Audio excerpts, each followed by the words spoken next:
Ya, bismillahirrahmanirrahim. Assalamualaikum warahmatullahi wabarakatuh. Berjumpa lagi di mata kuliah Data Warehouse. Di kesempatan kali ini kita akan melanjutkan materi yang sebelumnya ya. Sebelumnya kita sudah membahas dan mengenal apa itu Data Warehouse ya. Oke, pada kesempatan kali ini kita akan membahas kelanjutan dari Data Warehouse ya. Kita akan membahas terlebih dahulu tentang data di sebuah organisasi. Nah, di sini banyak sekali beberapa pertanyaan yang mungkin sering kita pertanyakan di sebuah organisasi. Yang pertama, dari mana sih data itu berasal ya? Jadi data di suatu organisasi biasanya berasal dari sumbernya berasal dari internal itu sendiri biasanya ya. Baik itu yang paling dasar adalah pegawainya ya.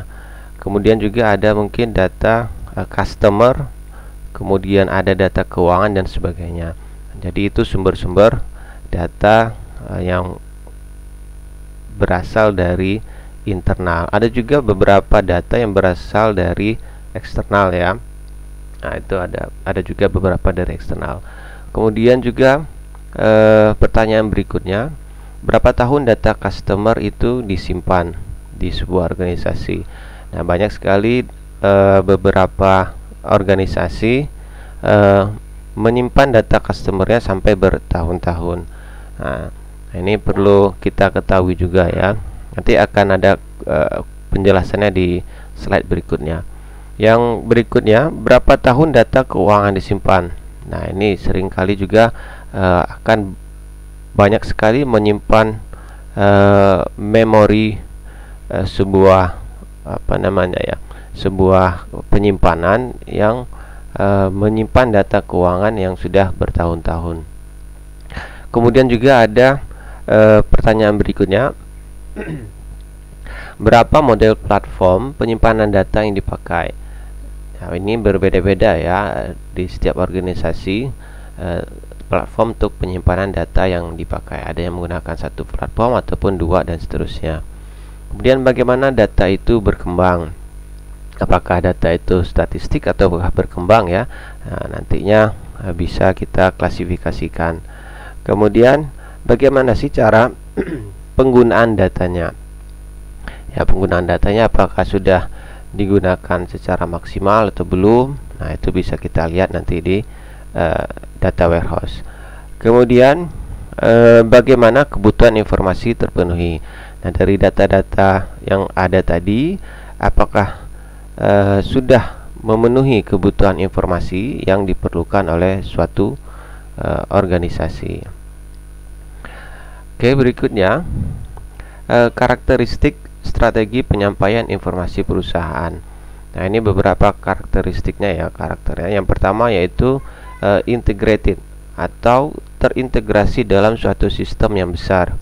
Nah, biasanya untuk sebuah penyampaian informasi perusahaan itu harus ada suatu sistem informasi yang besar ya. Jadi dan itu terintegrasi.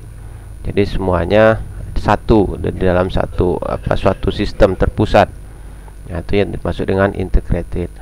Kemudian juga ada data integrity, atau yang dimaksud di sini adalah akurasi datanya terjaga. Jadi tingkat akuratnya, ketepatannya itu sudah terjaga ya. Jadi tidak ada yang double datanya.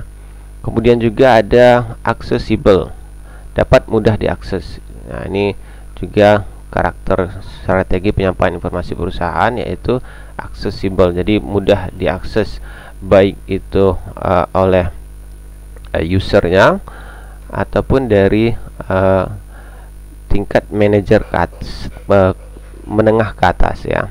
Itu mudah diaksesnya, baik itu secara online ataupun offline. Kemudian juga credible. Ini data dan informasi yang dihasilkan terpercaya. Jika data tadi ada data integrity, maka outputnya pun akan kredibel ya, data dan informasi dihasilkan terpercaya karena data sudah terakurasi ya. Kemudian timely, ini artinya sesuai dengan kebutuhan dan tepat waktu. Jadi kapanpun kita memerlukannya bisa terpenuhi sebuah kebutuhan itu tepat waktu. Nah, ini adalah berikutnya, yaitu siklus aliran informasi pada perusahaan. Ini dimulai dari user hopes to find the right answer ya. Jadi pengguna itu mengharapkan atau mencari ya jawaban yang benar untuk suatu permasalahan. Nah, ini kemudian user needs information. Jadi pengguna itu memerlukan informasi-informasi. Dari kebutuhan inilah nanti akan dikirimkan user request report from IT. Jadi penggunanya akan meminta reports atau laporan-laporan dari IT-nya. Nah, jadi dia akan minta laporan-laporan apa saja yang dibutuhkan, kemudian dikirim ke IT. Kemudian bagian IT places request on IT places request on backlog. Nah, jadi nanti bagian IT akan menempatkan permintaan-permintaan tadi ditampung terlebih dahulu. Kemudian IT akan create ad hoc queries. Jadi akan membentuk panitia kecil ya, semacam panitia kecil untuk memecahkan permasalahan atau membuatkan laporan yang sudah diminta oleh user tadi. Kemudian IT send requested report. Nah, jadi setelah berhasil dibuat, maka akan dikirimkan permintaan laporan tadi ke usernya. Nah, dan seterusnya seperti itu siklusnya ya. Nah, ini kegiatan ini akan biasanya akan berjalan 4 sampai dengan 6 minggu. Ya, ini adalah siklus aliran informasi di sebuah perusahaan. Generally-nya seperti ini ya, umumnya seperti ini. Kemudian operasional sistem informasi perusahaan retail. Nah, ini contoh dari sebuah perusahaan retail ya. Ini mendapatkan data dengan menjalankan proses bisnis apa saja. Ada data order ya, data pengiriman barang, data tagihan, dan juga data pembayaran. Jadi data order ini data permintaan dari customernya. Kemudian juga ada data pengiriman barang apa saja yang dikirim setelah di order tadi. Kemudian data tagihannya, data tagihannya apa saja. Kemudian juga data pembayaran. Nah, ini operasional yang ada di sebuah perusahaan retail. Berikutnya ini adalah filter sistem informasi. Biasanya sebuah sistem informasi itu ada filternya ya. Jadi di sini berusaha mendapatkan informasi dengan melihat jalannya sebuah proses. Jadi di sini mereka mendapatkan informasi itu, berusaha mendapatkan informasi dengan melihat jalannya proses informasi tersebut. Berikutnya, tampilkan produk dengan penjualan tertinggi. Jadi nanti mereka akan melihat ya. Jadi mereka akan melihat produk mana saja yang penjualannya tertinggi. Gunanya nanti untuk misalkan ada beberapa produk yang tidak terlalu tidak terlalu terjual dengan baik, maka akan mereka menentukan strategi bagaimana agar lebih ditingkatkan lagi penjualannya. Kemudian tampilkan permasalahan yang terjadi di bagian tertentu. Nah, ini seperti tadi ya, jika ada produk yang penjualannya rendah, maka akan dicari permasalahannya apa saja. Kemudian beri peringatan jika pemasaran drop. Nah, jadi kita bisa memberikan warning ke manajer menengah ke atas ya, atau tingkat pimpinan untuk memberitahu bahwa ada beberapa produk yang drop atau yang kurang terjualnya ya. Nah, ini ada perbedaan antara operasional dan informasional. Yang pertama ada data konten. Ya, data konten ini adalah isi datanya. Biasanya kalau di operasional itu isinya adalah nilai saat ini atau current values. Ya, nilai saat ini kalau di operasional. Sedangkan informasional biasanya diarsipkan, ya, disimpan di drive, kemudian juga di summarize atau dirangkum. Nah, ini informasional. Kalau di sini current values artinya ya datanya ya seperti itu saja, tidak dibuat ke dalam sebuah informasi. Kemudian data structure atau struktur data, optimize for transactions. Nah, ini bermanfaat sekali untuk sebuah transaksi. Jadi operasional ini contohnya di kasir, ya. Nah, kasir sebuah minimarket, ya, seperti itu. Nah, ini sangat berguna, sangat bermanfaat data structure untuk operasional. Tetapi kalau di informational, optimize for complex queries. Nah, biasanya digunakan untuk queries ini adalah pengambilan data sesuai dengan yang kita inginkan, tetapi yang bentuknya kompleks. Nanti kalau Anda belajar basis data itu ada namanya query, ya. Mungkin Anda sudah belajar, sudah paham apa itu query, ya. Jadi dia optimize for complex query. Berikutnya access frequency. Nah, jadi seberapa sering untuk mengaksesnya. Nah, ini kalau di operasional sangat tinggi, ya. Di kasir itu berapa kali mereka melakukan transaksi pembayaran. Sedangkan di informational itu medium to low, karena sangat jarang digunakan, ya, hanya pada saat-saat tertentu, bisa triwulan, semester, bahkan tahunan, ya, untuk digunakannya. Kemudian akses tipenya, ini read, update, delete. Nah, jadi bisa dibaca, diedit, dan juga dihapus. Sedangkan informasional hanya fungsi digunakan untuk membaca saja. Jadi saya bisa dibaca saja, ya, tidak bisa diupdate ataupun di delete. Kemudian usage. Nah, ini ada di operasional ini predictable dan repetitif. Nah, jadi bisa diprediksi dan berulang-ulang, repetitif, ya. Sedangkan di informasional ini ada pembuatan membuat sebuah panitia, ya, kecil, kemudian secara random, sembarang, kemudian heuristik, ya.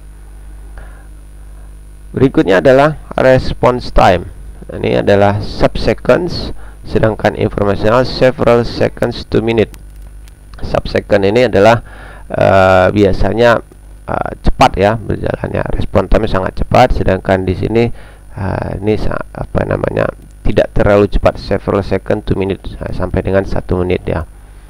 Kemudian usernya ini sangat banyak, large number, ya, penggunanya banyak untuk operasional ini, ya, yang mengaksesnya. Sedangkan relatively di informational ini relatif kecil penggunanya. Nah, ini perbedaan antara operasional dengan informasional. Oke, di semester berapa Anda sudah mungkin belajar tentang basis data atau sistem basis data, ya. Nah, ini ada hubungannya juga dengan data warehouse. Oke, database untuk data warehouse. Nah, ini database ini didesain untuk kebutuhan analisis. Ya, sebenarnya database di data warehouse ini itu didesain untuk kebutuhan analisis. Jadi fungsinya untuk menganalisa sebuah informasi.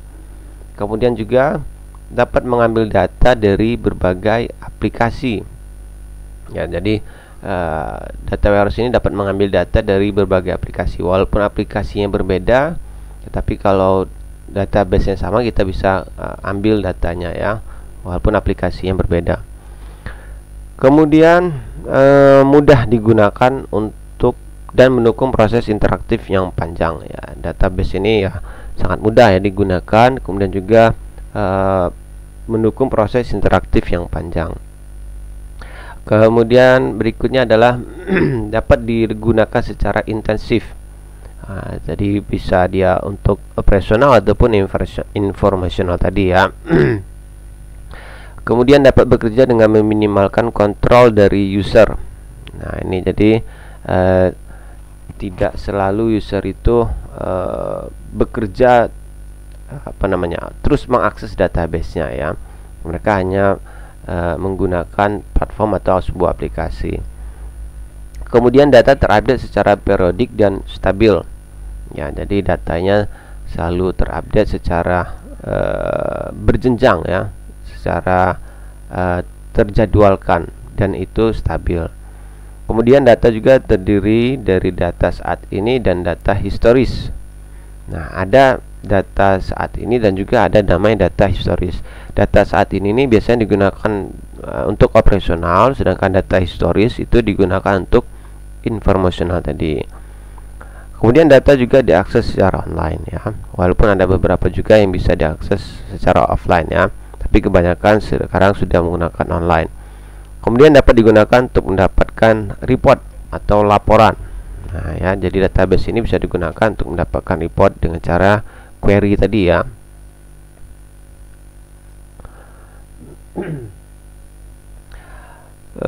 Next yaitu 4 kebutuhan dalam proses analisis.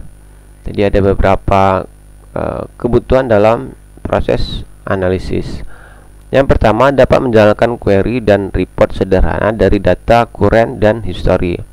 Nah, jadi ini kebutuhan dalam proses analisis ini, kita bisa menjalankan query ya, dan membuat laporan sederhana dari data saat ini ataupun data history ya. Nah, ini yang pertama. Yang kedua, dapat menjalankan berbagai kemungkinan analisa dari berbagai cara. Jadi kita bisa menganalisa dari berbagai cara ya, dari sisi atau dari sudut pandang yang lainnya juga, tidak hanya monoton seperti itu saja. Kemudian juga dapat digunakan untuk query, step back ya, kemudian berbagai analisis dan kebutuhan lainnya.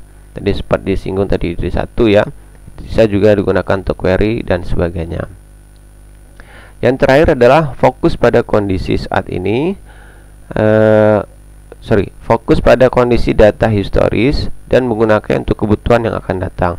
Jadi kalau di dalam sebuah proses analisis untuk data warehouse ini biasanya digunakan seperti saya jelaskan tadi, bahwa yang digunakan adalah data historis dan biasanya digunakan untuk kebutuhan yang akan datang atau kebutuhan masa depannya.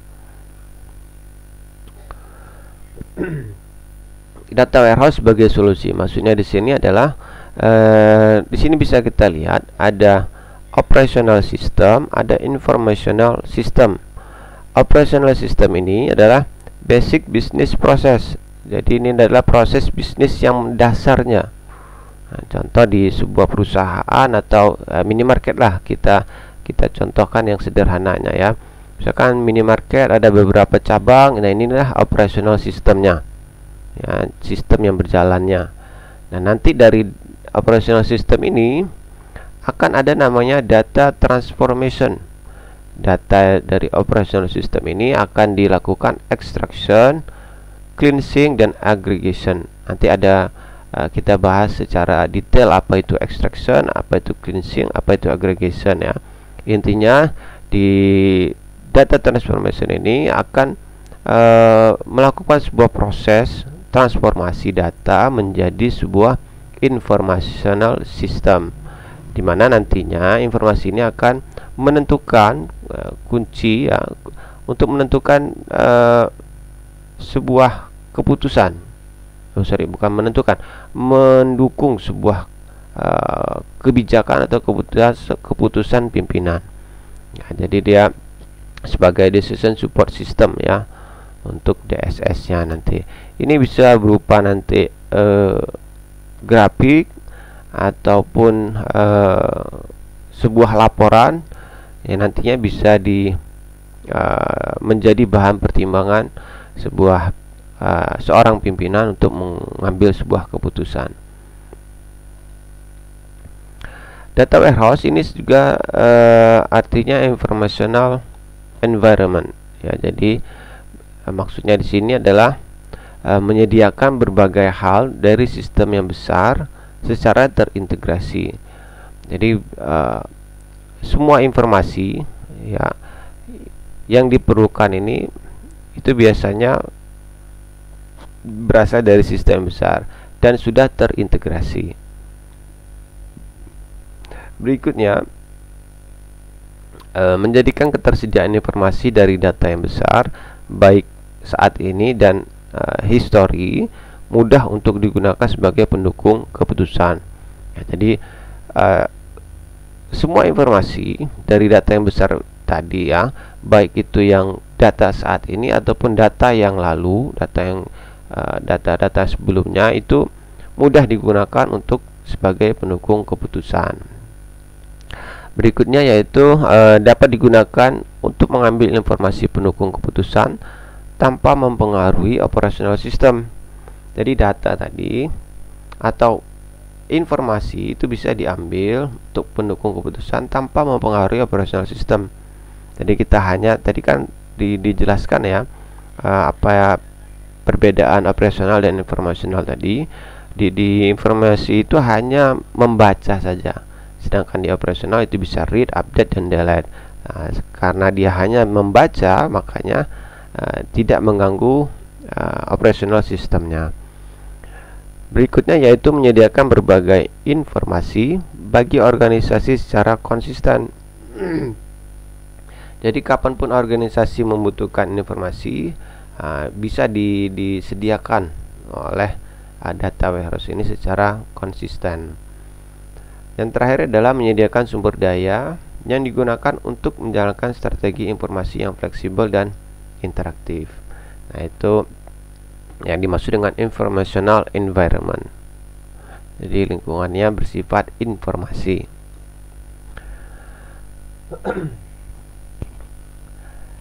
Oke, berikutnya yaitu prinsip data warehouse ya. Nah, di sini bisa kita lihat ada sumber data internal. Jadi tadi ya, sumber data itu ada bersumber dari internal, ada juga bersumber dari eksternal. Nah, jadi ada dua ya. Contoh di sini ada sumber data operasional 1, ini 2, dan ini adalah yang bersumber dari eksternal atau lingkungan luar. Kemudian dari sumber data ini akan diproses ya, diproses di data warehouse, kemudian juga akan disimpan di dalam sebuah data warehouse dan juga bisa diambil kembali, yang nantinya akan disalurkan atau menjadi sebuah laporan berupa ada perangkat executive information system, ada juga berupa perangkat pelaporan ataupun perangkat pengembangan aplikasi. Ada juga OLAP, nanti kita belajar OLAP. Ada juga nanti bisa berupa data mining ya. Nah, nanti seperti ini outputnya. Executive Information System ACE ini ya, perangkat ACE. Executive Information System ini artinya sistem informasi untuk eksekutif. Eksekutif di sini adalah petinggi-petingginya atau pejabat-pejabatnya yang menentukan atau memutuskan sebuah keputusan, pengambil kebijakan ya.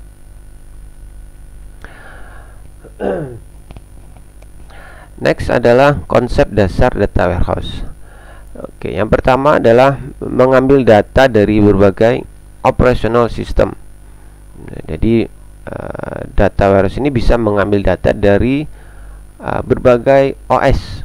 Nah, tidak hanya Windows ya, Linux dan sebagainya pun bisa diambil, karena kan yang diakseskan hanya database-nya saja, bukan aplikasinya. Tapi kita yang ambil adalah aksesnya adalah mengakses database-nya. Kemudian jika dibutuhkan dapat menyertakan data yang relevan dari sumber lain di luar sistem seperti indikator keberhasilan.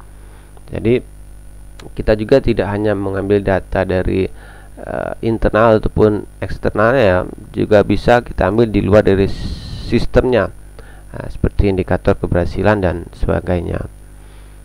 Yang ketiga, mengintegrasikan seluruh data dari berbagai sumber.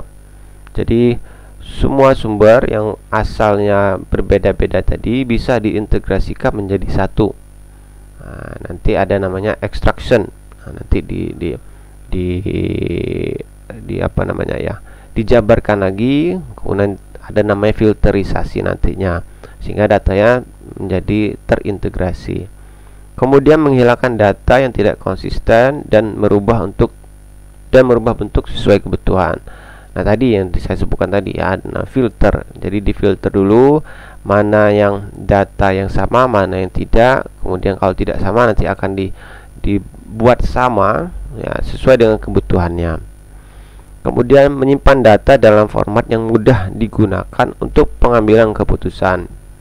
Jadi data yang nanti akan diformat sesuai dengan kebutuhan yang diinginkan oleh tingkat pimpinan atau pejabatnya ya, di dalam sebuah organisasi tersebut. Fungsinya apa? Ya tadi untuk DSS ya, Decision Support System. Oke, di sini ada tahapan-tahapan data warehouse. Yang pertama adalah production data dari proses transaksi yang terjadi. Nah, ini diambil datanya ini diambil dari data operational system tadi. Jadi data transaksi yang ada itu akan diambil, kemudian akan diolah. Kemudian internal data ini bisa bentuknya spreadsheet, Excel seperti itu ya, kolom-kolom, ataupun dokumen, customer profile, dan beberapa departemen database ya. Nah, jadi ini adalah prosesnya bisa diambil dari sebuah spreadsheet ini bisa dia tabel ya. Kalau umumnya sih Excel ya, ataupun sebuah dokumen, ataupun customer profile, dan juga beberapa departemen database. Nah, ini departemen ini artinya beberapa bagian ya. Kalau di instansi pemerintah tuh ada bagian apa saja, bagian umum, bagian pegawai, dan seterusnya. Kemudian juga ada arsip data. Nah, ini bisa juga nantinya kita akan mengarsipkan datanya. Jadi datanya itu akan diarsipkan. Kemudian juga ada eksternal data yang bersumber dari luar tadi. Kemudian data storage ini digunakan untuk menyimpan large volume of historical data for analysis. Jadi biasanya data warehouse itu memerlukan penyimpanan data. Nah, penyimpanan data ini digunakan untuk ini untuk ini ya, informasionalnya ya, bukan operasionalnya ya, data storage yang dimaksud di sini ya. Jadi dibedakan ya. Ini bukan untuk database-nya, tapi untuk data warehouse-nya. Nah, data warehouse biasanya menyimpan large volume of historical data for analysis. Jadi menyimpan dalam jumlah besar data sebelumnya, historical, sejarah atau sejarah itu apa, masa lalu ya, untuk apa? Untuk dianalisis. Nah, kemudian apalagi ini untuk menyimpan data dalam structures yang cocok untuk analisis dan tidak digunakan untuk pengambilan sebagian informasi. Nah, jadi di sini dia menyimpan data itu dalam bentuk struktur yang cocok untuk dianalisis. Nah, jadi tidak semua data itu diambil, hanya beberapa saja yang diperlukan, dan tidak digunakan untuk pengambilan sebagian informasi. Ya, seperti itu ya. Kemudian membedakan dari data storage operational system. Nah, tadi sudah saya jelaskan ya, bahwa data storage sini bukan untuk operational system, tetapi untuk informational systemnya. Jadi bisa dibedakan. Oh, ini untuk data storage, data warehouse. Ada juga data storage untuk database ya. Oke, di sini ada gambaran dari data storage ya. Ini data source-nya. Tadi bisa berupa apa saja data source-nya tadi ya. Ada spreadsheet dan sebagainya tadi ya. Ada dokumen, mana tadi? Oke, ini ya. Ada spreadsheet, dokumen, customer profile, dan seterusnya. Oke, di sini ada data source ya, ada yang bersumber dari internal, ada yang spreadsheet, ada yang bentuknya dokumen. Kemudian di sini akan dilakukan penguploadan ya. Jadi pengiriman base data load. Artinya di sini dia akan mengirimkan data basicnya ke data warehouse. Nah, nanti ada juga data warehouse ini akan mengupdate ya, bukan mengupdate ya, bisa disebut refresh ya. Jadi memperbaharui sama aja ya, mengupdate ya. Tapi artinya bukan mengubah datanya secara langsung ya, tetapi dia merubah sesuai dengan data yang ada di sumbernya. Nah, jadi akan di refresh, ada yang per hari, ada yang per bulan, ada yang per quarter, ada juga yang per tahun ya. Nah, ini sesuai dengan kebutuhan perusahaan-perusahaan itu sendiri. Nah, jadi ada sumber data yang berasal dari berbagai macam jenisnya, kemudian akan di-upload atau dikirim ke data warehouse, kemudian dalam rentang waktu tertentu akan dilakukan refreshing ya, pembaharuan data di data warehouse-nya. Nah, kira-kira seperti itulah siklus dari data storage ya. Oke, sekarang kita akan berbicara tentang metadata. Oke, metadata ini digunakan untuk menyimpan berbagai catatan mengenai data dictionary atau katalog. Nah, kemudian juga menyimpan informasi mengenai struktur data secara logikal, file dan alamatnya, indeks dan seterusnya ya. Contoh sederhana saja, jika Anda mempunyai sebuah foto ataupun picture di dalam HP Android Anda bisa melihat tuh secara detail, mungkin ada di pengaturan pada gambarnya. Di situ akan ada detail.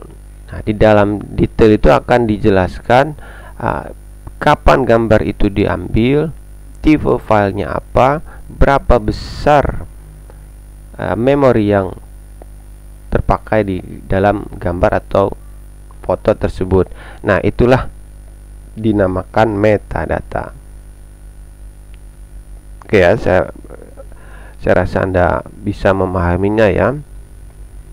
Kemudian manajemen dan kontrol. Ini berfungsi untuk mengkoordinasikan layanan dan seluruh aktivitas data warehouse. Kemudian juga ada data transformation, juga data transfer. Jadi dalam fungsi dari metadata tadi adalah ini untuk mengkoordinasikan layanan dan seluruh aktivitas data warehouse. Kemudian data transformation juga data yang ditransfer. Oke, berikutnya information delivery. Ini menyediakan seluruh informasi bagi pengguna data warehouse dengan berbagai cara dan metode seperti ad hoc reports. Ini adalah sebuah panitia kecil ya. Jadi laporan dari sebuah tim. Nah, kalau mau sederhananya kita namakan tim. Laporan dari sebuah tim ataupun complex query. Ini adalah query yang kompleks, jadi mengambil data dari beberapa tabel di dalam sebuah database atau dari beberapa database. Kemudian multidimensional, artinya bisa dia berupa teks, gambar, video, jadi bisa multidimensi ya. Statistical analysis, nah, ini menganalisa secara statistik nantinya yang dilakukan untuk menghasilkan sebuah informasi di dalam data warehouse ini. Kemudian ada juga outputnya berupa executive information system. Nah, ini bisa berupa laporan, bisa ataupun sebuah grafik ya. Jadi kalau kita lihat laporan-laporan sebuah perusahaan atau instansi pemerintah itu berupa berupa grafik biasanya seperti itu ya, berupa total atau rata-rata, biasanya seperti itu ya. Yang terakhir adalah data mining application. Nah, nanti juga bisa dia menggunakan aplikasi data mining untuk menyampaikan informasinya.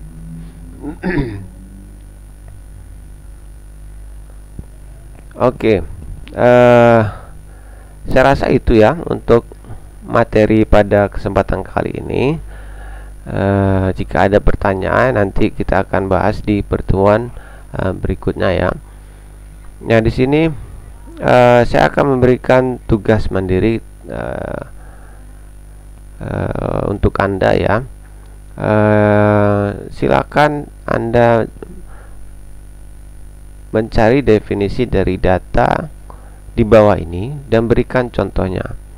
Ini ada data discrete, data kualitatif, data kontinu, dan data kuantitatif.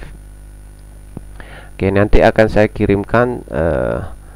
Silakan Anda kirimkan jawabannya di menu Syakat ya. Nanti saya akan kirimkan tugas ini ke dalam Syakat ya. Baik, itu saja saya rasa yang bisa saya sampaikan. Terima kasih atas waktu dan perhatiannya. Saya Ari. Assalamualaikum warahmatullahi wabarakatuh.